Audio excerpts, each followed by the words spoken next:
আমার সকল প্রিয় দশম শ্রেণীর বন্ধুরা, বেঙ্গলি টিউশন ক্লাস 5 to 10 চ্যানেলটিতে তোমাদের সকলকে স্বাগত জানিয়ে শুরু করছি আজকের ক্লাস। তো বন্ধুরা, আজকের ক্লাসে আমরা আলোচনা করব তোমাদের দশম শ্রেণীর পাঠ্য একটি উপন্যাস কোনি। তো এই কোনি উপন্যাসের রচয়িতা হলেন মতি নন্দী। আর তোমাদের মাধ্যমিক পরীক্ষায় কোনি থেকে বড় প্রশ্নের উত্তরই শুধু করতে হবে, এখান থেকে কোনো ছোট প্রশ্ন আসবে না।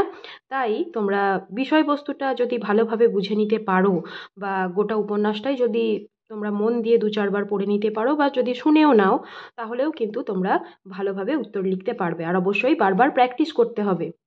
তো এখান থেকে তোমাদের মাধ্যমিক পরীক্ষায় 5 নম্বরের 2টি প্রশ্নের উত্তর লিখতে হবে। অপশন দেওয়া থাকবে 3টি, সেখান থেকে তোমাদের যে কোনো 2টি উত্তর করতে হবে, আর 2টি প্রশ্নের মানই থাকবে 5। অর্থাৎ টোটাল 10 নম্বরের উত্তর তোমাদের কোনি উপন্যাস থেকে লিখতে হবে। তো দেখো, আমরা কোনি উপন্যাসের আলোচনার পূর্বে কোনি উপন্যাসের লেখক মতি নন্দী সম্পর্কে কিছু কথা জেনে নেব, যেটা তোমাদের এই পাঠ্য বইটিরই প্রথমের দিকে দেওয়া রয়েছে। তো দেখো, এখানে কি বলা হয়েছে। মতি নন্দীর ছবি এখানে তোমরা দেখতে পাচ্ছ। মতি নন্দীর জন্ম 1931 খ্রিস্টাব্দে এবং মৃত্যু 2010 খ্রিস্টাব্দে। তো আধুনিক বাংলা কথা সাহিত্যের খ্যাতনামা লেখক, অর্থাৎ আধুনিক সাহিত্যের তিনি একজন খ্যাতনামা জনপ্রিয় লেখক। জন্ম 1931 সালে উত্তর কলকাতায়।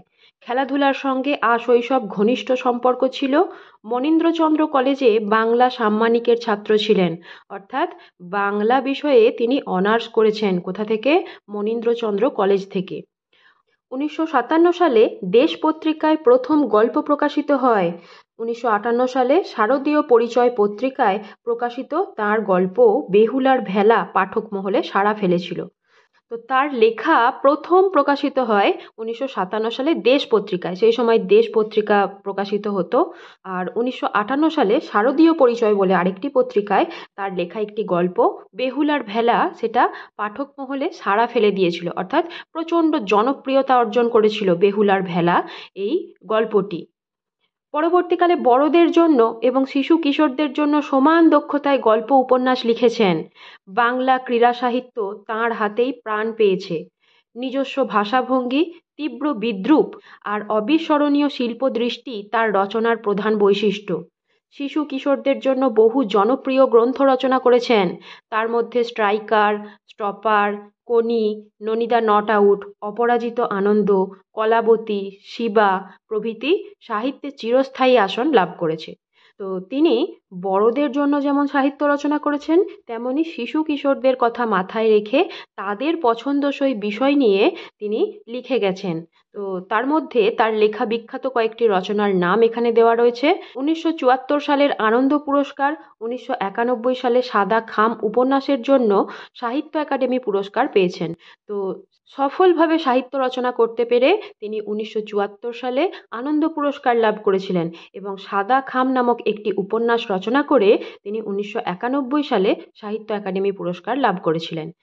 শিশু কিশোর সাহিত্যে বিশেষ অবদানের জন্য পেয়েছেন বাংলা একাডেমি পুরস্কার 2000 সালে।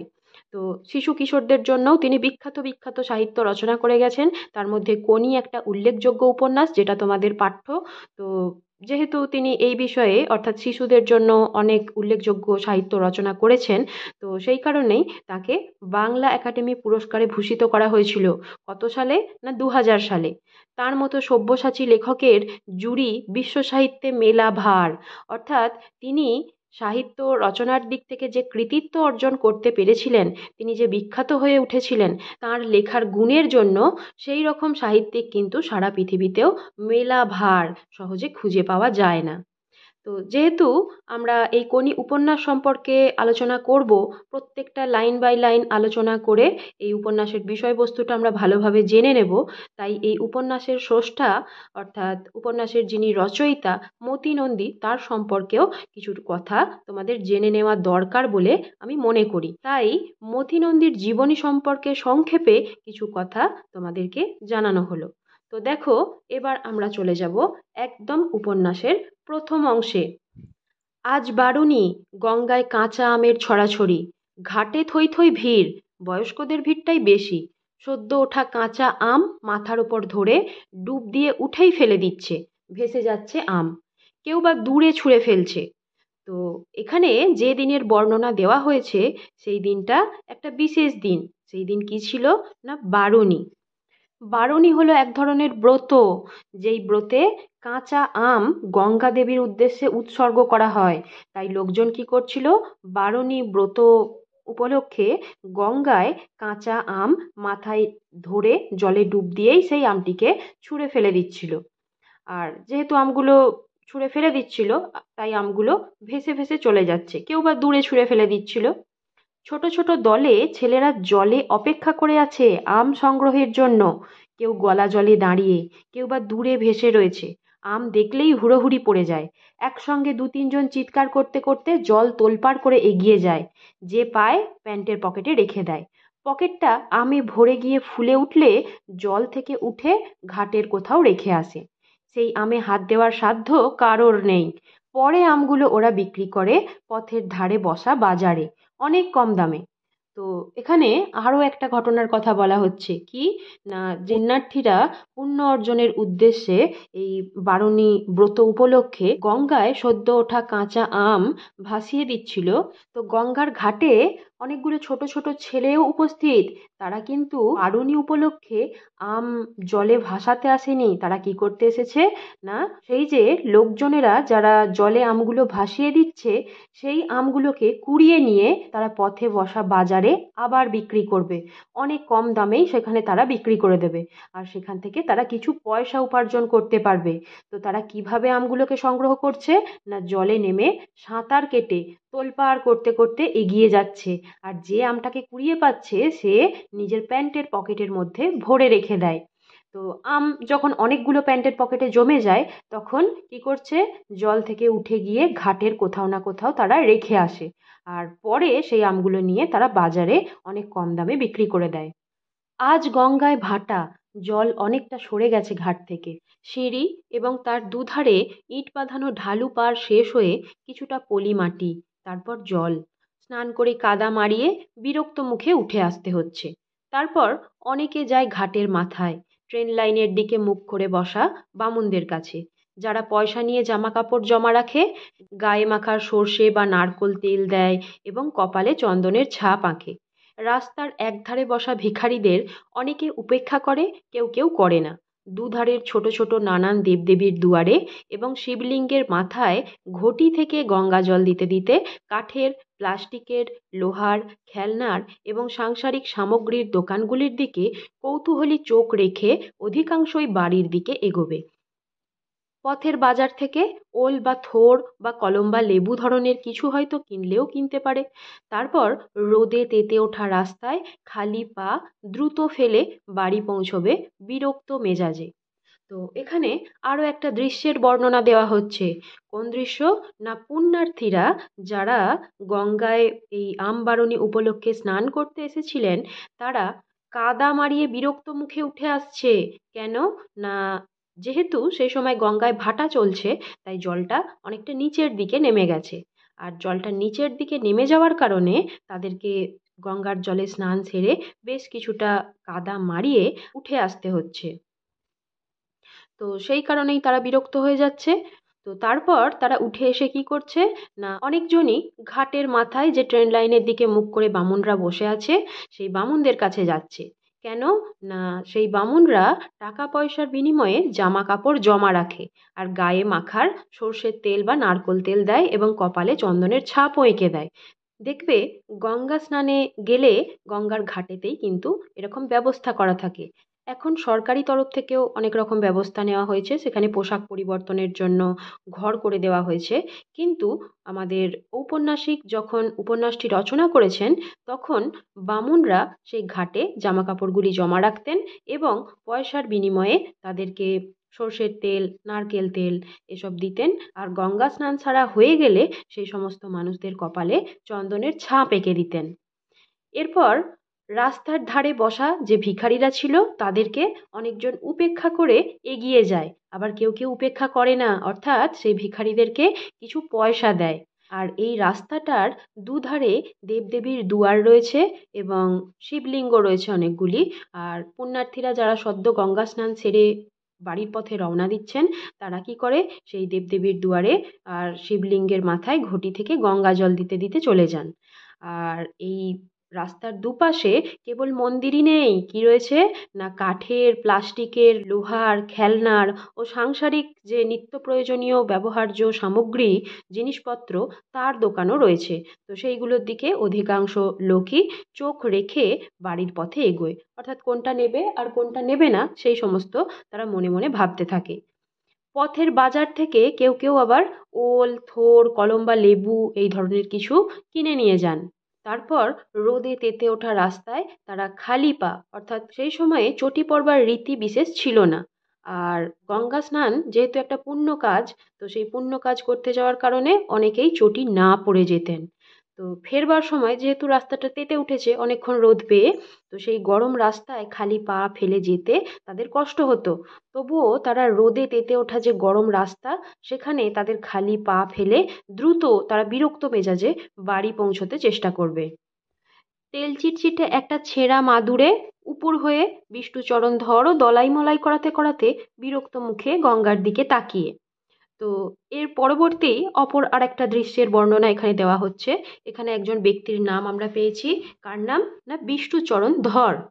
তো বিষ্ণুচরণ ধর কেন গঙ্গার ঘাটে উপস্থিত হয়েছিলেন না তিনি নিজের শরীরে দলাই মলাই করাচ্ছিলেন, অর্থাৎ ম্যাসেজ করাচ্ছিলেন। বিষ্ণুধর পাড়ায় বেশটাদা, আই.এ. পাস, অত্যন্ত বনেদি বংশের, খান সাতেক বাড়ি ও বড় বাজারে ঝাড়ন মশলার কারবার এবং সর্বোপরি 3.5 মণ একটি দেহের মালিক। ওরই সমবয়সী 40 বছরের একটি বিশ্বস্ত অস্টিন ওকে সর্বত্র বহন করে। তো এবারে এখানে এই বিষ্ণুধরের বর্ণনা দেওয়া হয়েছে, তিনি কে। বিষ্ণুধর পাড়ায় বেশটাদা নামে পরিচিত, তার ডাকনাম বেশটা, তাকে সকলেই বেশটাদা বলে ডাকে। তো তিনি আই.এ. পাস, অত্যন্ত বনেদি বংশের অর্থাৎ উচ্চ বংশের, তার পরিবারের আর্থিক সচ্ছলতা রয়েছে, তার খান সাতেক বাড়ি আর বড় বাজারে ঝাড়ন মশলার কারবার রয়েছে, অর্থাৎ তিনি বড় বাজারে রান্নায় ব্যবহার করার যে মশলা, সেই মশলার ব্যবসা করেন এবং সর্বোপরি 3.5 মণ একটি দেহের মালিক, অর্থাৎ তার ওজন নেহাত কম নয়, 1 মণ হয় 40 কেজিতে। তো আমাদের বিষ্ণুধর 3.5 মণ ওজনের একটি দেহের মালিক, অর্থাৎ তিনি বেশ মোটাসোটা। ওরই সমবয়সী 40 বছরের একটি অস্টিন ওকে সর্বত্র বহন করে, অর্থাৎ এই বিষ্ণুধরের বয়স কত না 40 বছর। কারণ এখানে আমাদের ঔপন্যাসিক বলেছেন যে ওরই সমবয়সী, অর্থাৎ বিষ্ণুধরেরই সমবয়সী 40 বছরের একটি অস্টিন গাড়ি, অস্টিন কোম্পানির একটি গাড়ি, তো বেশ জনপ্রিয় গাড়ি। তো সেই গাড়িটার বয়স 40 বছর। যেহেতু ওরই সমবয়সী বলা হয়েছে, তো এর থেকেই আমরা বুঝতে পারছি যে বিষ্ণুধরের বয়সও 40 বছর। তো এই অস্টিন গাড়িটাই সর্বত্র তাকে বহন করে নিয়ে যায়, অর্থাৎ এই অস্টিন গাড়িতে চড়েই তিনি সব জায়গায় যান। বিষ্ণুধরের বিরক্তির কারণ 15 দূরের একটা লোক, পরনে সাদা লুঙ্গি আর গেরুয়া পাঞ্জাবি, কাঁধে রঙিন ঝোলা, তার দিকে পিটপিট করে তাকাচ্ছে আর মাঝে মাঝে মুচকি হাসছে। বিষ্ণু বুঝতে পেরেছে লোকটা হাসছে তার দেহের আয়তন দেখে। এরকম হাসি বাচ্চা ছেলেরাও হাসে। বিষ্ণু তখন দুঃখ পায়, তার ইচ্ছা করে ছিপছিপে হতে। তো বিষ্ণুধর কেন বিরক্ত হয়ে তাকিয়ে রয়েছে না তার থেকে 15 দূরে একটা লোক, যার পরনে রয়েছে কি সাদা লুঙ্গি আর গেরুয়া পাঞ্জাবি আর কাঁধে একটা রঙিন ঝোলা, অর্থাৎ একটা ব্যাগ। তো তার দিকে সেই লোকটা পিটপিট করে তাকিয়ে আছে আর মাঝে মাঝে মুচকি মুচকি হাসছে। তো বিষ্ণু বুঝতে পারছে যে এই হাসির কারণ কি, কারণ তাকে দেখে অনেক বাচ্চা ছেলেরাও এইরকমভাবে হাসে। কেন হাসে না তার দেহের এই বিশাল আয়তন দেখে। তো যখন এইরকমভাবে তাকে দেখে কেউ হাসে, তখন বিষ্ণুর খুব মনে মনে কষ্ট হয়, সে দুঃখ পায়, তারও ইচ্ছা করে সে ছিপছিপে হয়ে যায়, তার ইচ্ছা করে রোগা হয়ে যেতে। কিন্তু বিষ্ণু বিরক্ত হচ্ছে যেহেতু এই লোকটা মোটেই বাচ্চা নয়। বাচ্চা ছেলেরা কখনো কখনো তার দিকে তাকিয়ে হাসলেও তার অতটাও কষ্ট হয় না, কিন্তু বিষ্ণু বিরক্ত হয়ে যাচ্ছে। কেন বিরক্ত হচ্ছে না এখন তার দিকে যে লোকটা তাকিয়ে মুচকি মুচকি হাসছে, সেই লোকটা কিন্তু মোটেই বাচ্চা নয়, যথেষ্ট বয়স্ক লোক। চোখে পুরু লেন্সের চশমা, নুন আর গোলমরিচের গুঁড়ো মেশালে যেমন দেখায়, মাথায় কদম ছাঁট চুল সেই রঙের, অর্থাৎ এই লোকটার চুলগুলো কাঁচা পাকা মেশানো, নুন আর গোলমরিচের গুঁড়ো মেশালে যেই রকম সাদা আর কালো রং দেখায়, ঠিক সেই রকম লাগছে তার মাথার চুলগুলো। আর চোখে রয়েছে পুরু লেন্সের চশমা, অর্থাৎ মোটা লেন্সের চশমা। বয়সটা 50-এর এধারে বা ওধারে, বছর 5-এর মধ্যে হতে পারে। লোকটার গায়ের রং ধুলো মাখা পোড়া মাটির মতো, আর চোখের চাহনি ধূসর মণি দুটো দেখলে মনে হবে বোধহয় সূর্যের দিকে চ্যালেঞ্জ দিয়ে তাকিয়ে থেকেই মণির কালো রংটা ফিকে হয়ে গেছে। অর্থাৎ এই লোকটার দৃষ্টিটা এমনই দৃষ্টি যে মনে হচ্ছে যেন এই লোকটার মধ্যে প্রচণ্ড জেদ। কারণ তার চোখের মণিটা যেন সূর্যের দিকে কতক্ষণ তাকিয়ে থাকতে পারবে এই রকম একটা চ্যালেঞ্জ নিয়ে তাকিয়ে থেকে তার চোখের মণিগুলোর কালো রংটা যেন ফিকে হয়ে গেছে। চাহনিটা এমন, দেখলে মনে হয় যেন তার মনের সঙ্গে মেলে না এইসব ব্যাপারগুলোকে ব্লো টর্চের মতো পুড়িয়ে দিয়ে ভিতরে সেঁধিয়ে যাবে।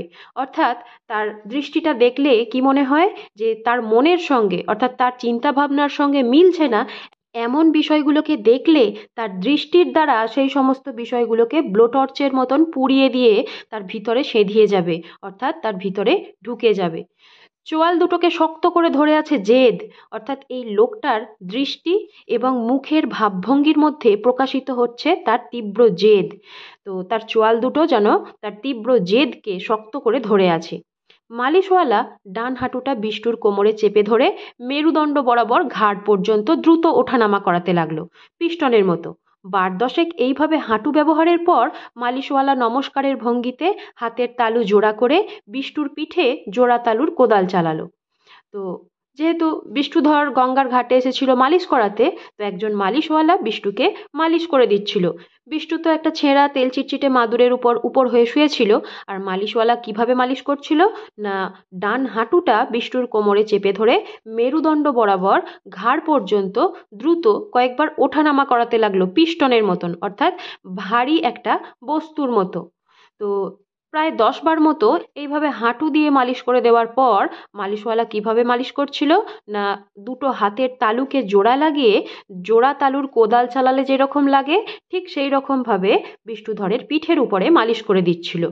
তো এইখানে একটা ছবি দেওয়া আছে, দেখো, মালিশওয়ালা বিষ্টুধরের উপরে মালিশ করছে আর গঙ্গার ঘাটে লোকজনেরা ভিড় জমিয়েছে। আর পাশে সেই যে লোকটা যে কিনা বিষ্টুর দিকে তাকিয়ে মুচকি মুচকি হাসছিল। এরপর বিষ্টু চিত হবার চেষ্টা করলো, পারছিল না। মালিশওয়ালা ঠেলে ঠুলে গড়িয়ে দিতেই সে অভীষ্ট লাভ করলো। আব্রু রক্ষাকারী গামছাটিকে ঠিকঠাক করে বিষ্টু গম্ভীর স্বরে নির্দেশ দিল, তান পুরো ছাড়। তো বিষ্টু যেহেতু উপর হয়ে শুয়েছিল, সে চিত হওয়ার চেষ্টা করছিল। তার দেহটা যেহেতু বিশাল আকারের, সে সহজে উল্টে গিয়ে চিত হতে পারছিল না। তো তখন মালিশওয়ালা তাকে ঠেলে ঠুলে একটু সাহায্য করলো চিত হওয়ার জন্য। তো যেই মালিশওয়ালা তাকে সাহায্য করলো, তখনই সে তার উদ্দেশ্য সিদ্ধি করতে পারলো, অর্থাৎ অভীষ্ট লাভ করলো। তো চিত হয়ে শুয়ে সে কি করলো, তার কোমরে যে গামছাটা ছিল আব্রু রক্ষাকারী, অর্থাৎ লজ্জা রক্ষাকারী যে গামছাটা, সেটাকে ঠিকঠাক করে নিল। এরপরে গম্ভীর স্বরে নির্দেশ দিল কি, যে তানপুরো ছাড়। তানপুরো তো একটি বাদ্যযন্ত্রের নাম, কিন্তু বিষ্টুধর মালিশওয়ালাকে নির্দেশ দিচ্ছে তানপুরো ছাড়ার জন্য। মালিশওয়ালা 10 আঙুল দিয়ে বিষ্টুর সারা শরীরের চর্বিগুলো খপাখপ খামচে টেনে টেনে ধরে ছেড়ে দিতে লাগলো। তো মালিশওয়ালা তখন কি করলো, বিষ্টুর শরীরে যে চর্বিগুলো তানপুরো বাজাতে গেলে আঙুলের যেরকম ভঙ্গি করতে হয়, ঠিক সেই রকমভাবেই চর্বিগুলো খপাখপ খামচে টেনে ধরে আবার ছেড়ে দিতে লাগলো। এইভাবে একটা নতুন রকমের মালিশ করতে লাগলো। তো দেখো, এরপরে চলে যাচ্ছি পরের পাতায়। তবলা বাজা। মালিশওয়ালা 10 আঙুল দিয়ে বিষ্টুর গলা থেকে কোমর অবধি ধপাধপ চাটাতে শুরু করলো। চোখ বুজে প্রবল আরামে নিঃশ্বাস ফেলতে গিয়ে তার মনে হলো লোকটা নিশ্চয়ই এখন ফ্যাক ফ্যাক করে হাসছে। বিষ্টু তখন খুবই বিরক্ত বোধ করে বলল, সারেগামা কর। মালিশওয়ালা নির্দেশ পেয়েই আঙুলগুলো দিয়ে হারমোনিয়াম বাজাতে লাগলো বিষ্টুর সর্বাঙ্গে। আঙুলগুলো শরীরে কিলবিল করায় সুরসুরি লাগছিল, এবং তারই প্রতিক্রিয়ায় চর্বি থলথল করে কেঁপে উঠতেই বিষ্টু শুনল খুক খুক হাসির শব্দ। চিত হয়ে আকাশের দিকে তাকিয়ে বিষ্টু বলল, এতে হাসির কি আছে, হ্যাঁ? সেকেন্ড 20 পরে বিষ্টু জবাব শুনল, মেসেজ হচ্ছে না সঙ্গীত চর্চা হচ্ছে? তো বিষ্টুধর তো মালিশওয়ালাকে নানান রকমভাবে নির্দেশ দিচ্ছিল যে তানপুরো ছাড়, তবলা বাজা, সারেগামা কর। তো এইরকমভাবে নানান পদ্ধতিতে মালিশ করার জন্য, মেসেজ করার জন্য নির্দেশ দিচ্ছিল। আর মালিশওয়ালা ঠিক সেইভাবেই মেসেজ করছিল। তো একটা হাস্যকর পরিস্থিতির সেখানে সৃষ্টি হয়েছিল।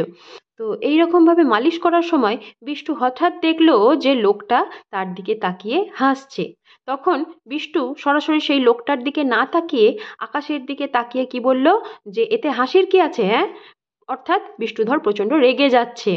তো 20 সেকেন্ড পরেই সে জবাব শুনলো যে এটা মেসেজ হচ্ছে না সঙ্গীত চর্চা হচ্ছে।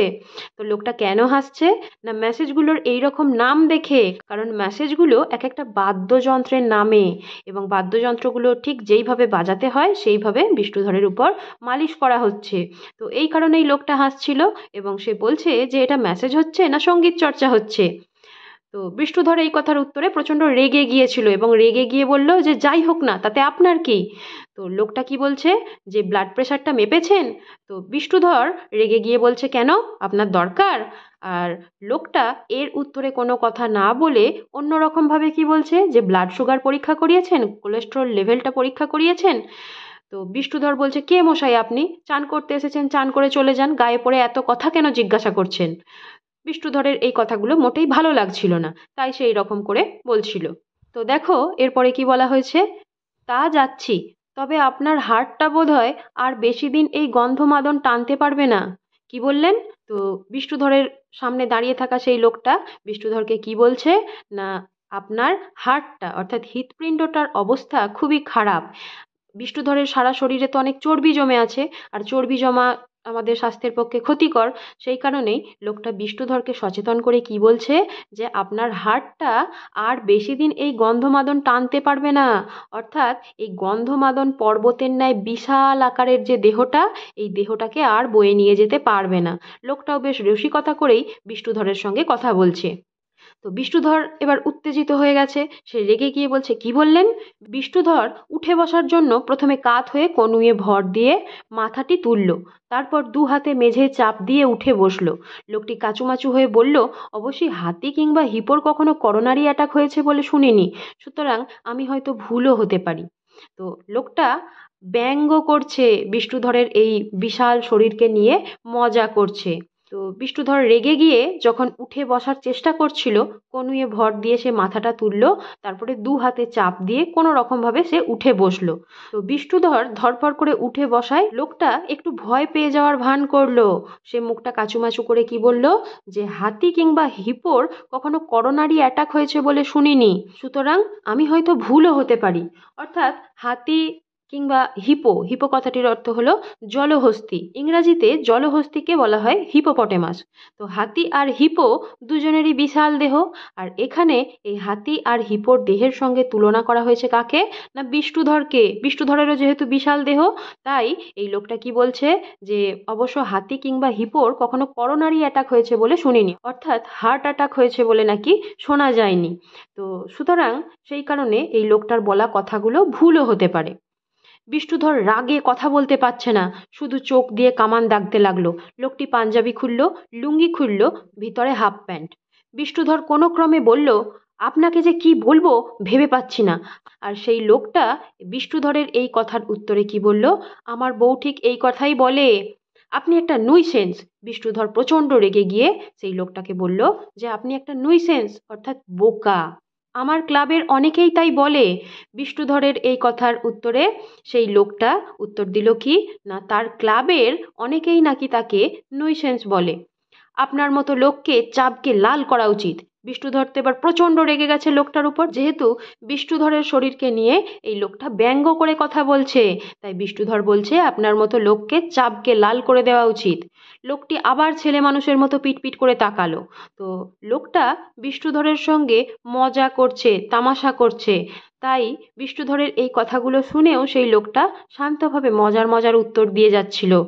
তো বিষ্ণুধর যখন বলল যে আপনার মতো লোককে চাবকে লাল করে দেওয়া উচিত, তখন সেই লোকটা বাচ্চা ছেলেদের মতন চোখ পিটপিট করে তাকালো। আচ্ছা, আমি যদি আপনার মাথায় চাঁটি মারি, আপনি দৌড়ে আমায় ধরতে পারবেন? তো এই লোকটা এবার মজা করে বিষ্ণুধরকে কি বলছে, যে আমি যদি আপনার মাথায় চাঁটি মেরে দৌড় লাগাই, আপনি কি আমার পিছনে পিছনে দৌড়ে আমাকে ধরতে পারবেন? কথাগুলো বলেই লোকটি এক জায়গায় দাঁড়িয়েই ছোটার ভঙ্গিতে জগিং শুরু করলো। অনেকে তাকালো, অনেকে ভাবলো পাগল। বিষ্ণু হতবম্ব হয়ে লোকটির জগ করা দেখতে লাগলো। চাঁটি মারার ভঙ্গিতে হাতটা তুলে লোকটি বিষ্টুর দিকে ছুটে এলো। বিষ্টু ডুব দেওয়ার মতো মাথাটা নিচু করলো, লোকটি হাত তুলে রেখেই পাশ দিয়ে বেরিয়ে গেল। তো সেই লোকটা এবার কি করলো না, বিষ্ণুধরকে এই কথাগুলো বলবার পরেই এক জায়গায় দাঁড়িয়ে ছোটার মতো করে জগিং করতে শুরু করলো। আর অনেকজন যেহেতু সেই ঘাটে উপস্থিত ছিল, অনেকেই এই লোকটার দিকে তাকালো, অনেকে ভাবলো হয়তো পাগল টাগল হবে। তো বিষ্ণুধর অবাক হয়ে সেই লোকটার জগিং করা দেখতে লাগলো, যে কি করে এত সুন্দর জগিং করছে। আর সেই লোকটা যেই চাঁটি মারার ভঙ্গিতে হাতটা তুলে বিষ্টুর দিকে ছুটে এলো, বিষ্টু তখনই ঠিক ডুব দেওয়ার মতো করে মাথাটা নিচু করে নিল। আর লোকটি কি করলো, হাতটি তুলে রেখেই পাশ দিয়ে বেরিয়ে গেল। তো গঙ্গার ঘাটে এইরকম একটা মজার ঘটনা ঘটছিল, এবং সেই দৃশ্যের সাক্ষী কারা না, গঙ্গার ঘাটে স্নান করতে আসা সেই সমস্ত পুণ্যার্থীরা। বিষ্ণুধর এবং সেই লোকটির মধ্যে এই রকম ধরনের নানান কথাবার্তা এবং কাণ্ড কারখানা চলছিল। তো দেখো, চলে যাচ্ছি আমরা এর পরের পাতায়। পারবেন ধরতে যদি চাটিয়ে যাই? আমার কিন্তু আপনার থেকে অনেক বয়স। তো বিষ্ণুধরকে এই লোকটা কি বলছে না, আপনাকে যদি আমি চাটিয়ে দিয়ে দৌড়ে পালাই, আপনি কি আমাকে ধরতে পারবেন? আপনার থেকে তো আমার বয়স অনেক বেশি, কারণ আমরা প্রথমেই দেখেছি যে বিষ্ণুধরের বয়স 40 বছর, আর এই লোকটার বয়স 50-এর 5 বছর এধারে বা 5 বছর ওধারে, অর্থাৎ 45 থেকে 55-র ভিতরে। জগ করতে করতে লোকটি আবার এগিয়ে আসছে। বিষ্ণুধর বুনো মোষের মতো তেড়ে ফুঁড়ে উঠে দাঁড়ালো। তাইতে লোকটি দাঁড়িয়ে পড়ল। তারপর নাচের ভঙ্গিতে শরীরটাকে পেন্ডুলামের মতো ডাইনে এবং বামে দুলিয়ে তিরিং তিরিং লাফালাফি শুরু করলো। বিষ্টু থাবার মতো দুটো হাত তুলে অপেক্ষা করছে। দৃশ্যটা অনেককে আকৃষ্ট করলো। অর্থাৎ বিষ্ণুধর এবং এই লোকটার মধ্যে যে ঘটনাগুলো ঘটছিল, তারা যে কাণ্ড কারখানাগুলো করছিল, তাতে ঘাটে স্নান করতে আসা অনেক লোকই আকৃষ্ট হচ্ছিলেন এবং তারা সেই দৃশ্যটা দেখছিলেন। তো এই লোকটা এবার কিভাবে ব্যায়াম করছে না, পেন্ডুলামের মতো নিজের শরীরটাকে ডাইনে বামে দুলিয়ে তিরিং তিরিং করে লাফালাফি শুরু করেছে। আর বিষ্ণুধর নিজের হাত দুটোকে থাবার মতন উঁচু করে তুলে দাঁড়িয়ে অপেক্ষা করছে। আমি রোজ এক্সারসাইজ করি, আইসোমেট্রিক, ক্যালিস্থেনিক, বারবেল, বুঝলেন, রোজ করি। দারুণ খিদে পায়, আপনার পায়? তো বিষ্ণুধর তো অনেক স্থূল, অনেক মোটাসোটা একটা দেহের অধিকারী। তো সেই কারণে বিষ্ণুধরকে এই লোকটা কি বলছে, যে আমি কিন্তু রোজ এক্সারসাইজ করি, অর্থাৎ আমি রোজ ব্যায়াম করি। কি কি ধরনের ব্যায়াম এই লোকটা করে না, আইসোমেট্রিক, ক্যালিস্থেনিক, বারবেল। তো ব্যায়াম করার দরুন তার প্রচুর খিদে পায়। বিষ্ণুধর কথা না বলে শুধু ঘোঁত ধরনের একটা শব্দ করলো। তো বিষ্ণুধর এত রেগে গেছে এই কথাগুলো শুনে যে কোনো উত্তরই দিতে পারলো না। সে শুধুমাত্র ঘোঁত করে একটা শব্দ করলো প্রচণ্ড রাগের চোটে। খিদের মুখে যা পাই তাই অমৃতের মতো লাগে, এই সুখ আপনার আছে? তো লোকটা বিষ্ণুধরকে আর কি বলছে, যে এক্সারসাইজ করার দরুন তার যেহেতু প্রচণ্ড খিদে পায়, তো সেই খিদের মুখে এই লোকটা যা খায় সেই সমস্ত খাবারই তার কাছে অমৃতের মতো সুস্বাদু লাগে। আর বিষ্ণুধরের তো খিদে পায় না, সে এক্সারসাইজও করে না, তাই খাবারের স্বাদ তার হয়তো অতটাও ভালো লাগে না। তো সেই কারণে লোকটা বলছে যে এই সুখ কি আপনার আছে, যে প্রচণ্ড খিদে পাবে বা যা খাবো সেগুলোই ভালো লাগবে খেতে? উত্তরের অপেক্ষা না করেই লোকটি জগ করতে করতে সিঁড়ি দিয়ে নেমে শেষ ধাপ পর্যন্ত গিয়ে আবার উঠে এলো। এইভাবে 3বার ওঠানামা করে সে বিষ্ণুধরের 5 গজ তফাতে দাঁড়িয়ে হাঁফাতে লাগলো। হাত দুটো নামিয়ে বিষ্ণু তখন খানিকটা দিশাহারার মতোই লোকটির কাণ্ড দেখছিল। ওর চোখে এখন রাগের বদলে কৌতূহল। মনে মনে সে ছিপছিপে শরীরটার সঙ্গে নিজের স্থূলত্ব বদলা বদলি করতে শুরু করে দিয়েছে। তো বিষ্ণুধর যখন দেখলো এই লোকটা কোনো উত্তরের অপেক্ষা না করেই প্রচণ্ডভাবে ব্যায়াম করছে, সে জগিং করতে করতে গঙ্গার ঘাটের যে সিঁড়ি, সেই সিঁড়ি দিয়ে শেষ ধাপ পর্যন্ত নেমে গিয়ে আবার উঠে এলো। তো এই রকমভাবে এই লোকটা 3বার ওঠানামা করলো। 3বার ওঠানামা করতে করতে সে হাঁপিয়ে গেছে এবং বিষ্ণুধরের থেকে 5 গজ দূরে দাঁড়িয়ে এই লোকটা হাঁপাচ্ছিল। তখন বিষ্ণুধর যে থাবার মতন হাত দুটোকে তুলে রেখেছিল, সেই হাত দুটো নামিয়ে খানিকটা দিশাহারার মতো এই লোকটার কাণ্ড দেখছিল। অবাক হয়ে সে দেখছিল যে কি করছে লোকটা। তো তখন বিষ্ণুধরের আবার রাগের বদলে এই লোকটার সম্পর্কে কৌতূহল হচ্ছে।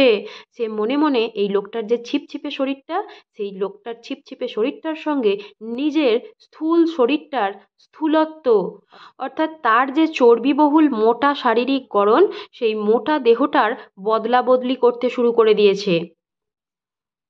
তো আজকে আমরা এতদূর পর্যন্তই আলোচনা করছি।